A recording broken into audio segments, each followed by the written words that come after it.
Hardwood is an attractive, timeless variety of flooring that increases a space's value and beauty. Engineered hardwood offers the classic hardwood appearance along with an easy click-lock installation method. Engineered hardwood is a great choice of flooring. You can install it safely and seamlessly on your own. There are 4 basic types of installation: nail down, staple down, glue down, and floating click lock.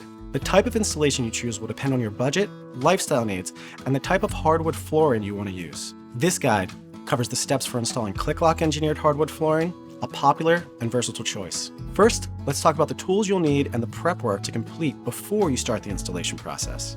Start by gathering all the necessary tools and materials. You'll need a jam saw, table or panel saw, floor installation kit, rubber mallet, tape measure, and a pencil. Make sure the floor installation kit includes spacers and a tapping block. They're essential for leaving proper expansion gaps and for tapping your new flooring into place without damaging it. You'll also need the flooring itself, a vapor shield to lay underneath it, flooring nails, and duct tape or silver underlayment tape.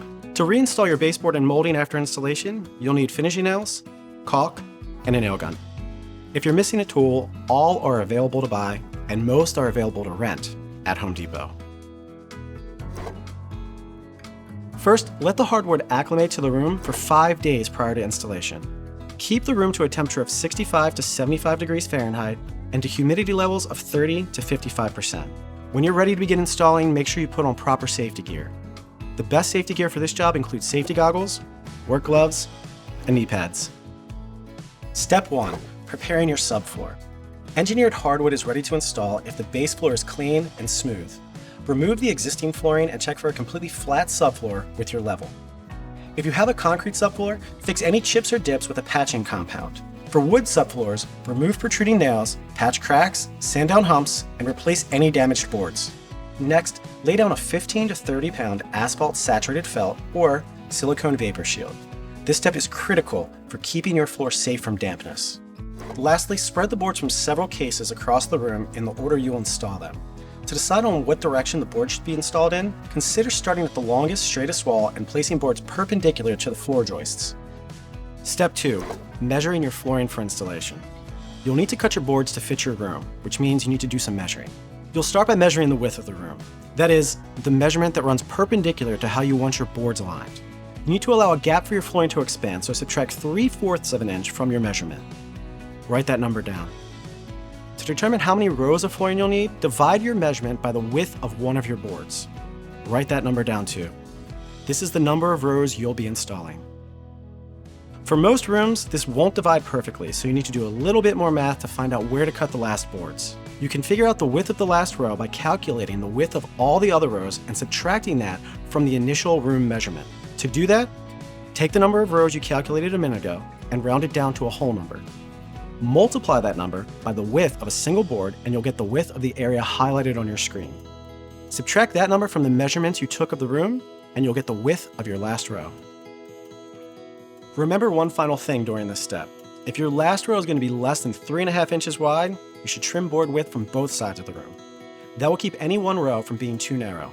To get the right measurements for this first and last rows, just add the width of your last row to the width of a full board and divide the result by 2. This calculation will give you the width for both your first row and your last row and keeps your floor looking even. Step 3. Preparing doorways for installation. It's much easier to cut the trim around your doorways than it is to cut the flooring to match the door's irregular shape. Once you cut the door frame, the flooring will just slip under it, leaving a more finished look in the end. To make this kind of cut on your door frame, first stack a board on top of a section of the vapor shield and lay them next to the door's molding. Trace a guiding line along the surface of the molding with a pencil to show you where the cut should be. Use a jam saw to make the cut and remove the excess wood.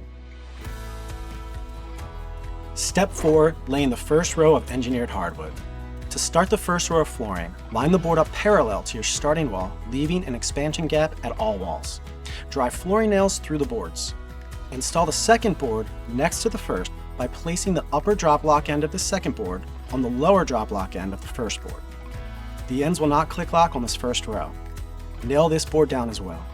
Continue placing and nailing boards down in this manner to complete the row. To allow for the expansion of the flooring over time, remember to place 1/2 inch spacers along the wall as you go. When you approach the end of the first row, cut the final board to the perfect length. Remember to leave an expansion gap at the end of this board as well. Before cutting any of the boards, check the cutting instructions for your particular flooring product. Try to cut with the finished side up and use duct tape to mark the board more easily and reduce splintering. You often don't need a special saw to cut engineered hardwood. You can cut the boards using a table saw, miter saw, or panel saw. Step 5, the second row and beyond. When you start the second row, you need to start with a shorter or longer board than you did with the first row. This will stagger the seams, resulting in a beautiful, natural look, giving the floor stability. For all rows after the first, you don't need to nail boards down. The boards will simply float over your vapor shield. To start installing the second row, hold the board with the tongue facing the previous row. Keep it at about a 30-degree angle. Feed the tongue into the groove of the first row, making sure the tongue is snugly and securely engaged by pushing the boards together. Maintain the pressure while pressing the board flat to lock the edge joints. Be prepared to wiggle it around. You need to position it for a smooth, tight snap with no gaps. Use a tapping block and rubber mallet to knock the board into place or eliminate any gaps in the joints. Continue installing rows in the same way until the room is complete. Step 6, the finishing touches. Once the engineered hardwood has been installed, remove the spacers and install a matching threshold, baseboard, and quarter-round molding to the walls using finishing nails. Caulk the edges of the baseboard and molding to give everything a smooth, finished look. Remember, the Home Depot has tools, materials, instructions, and expert advice to help you get the job done. Enjoy installing your new hardwood flooring.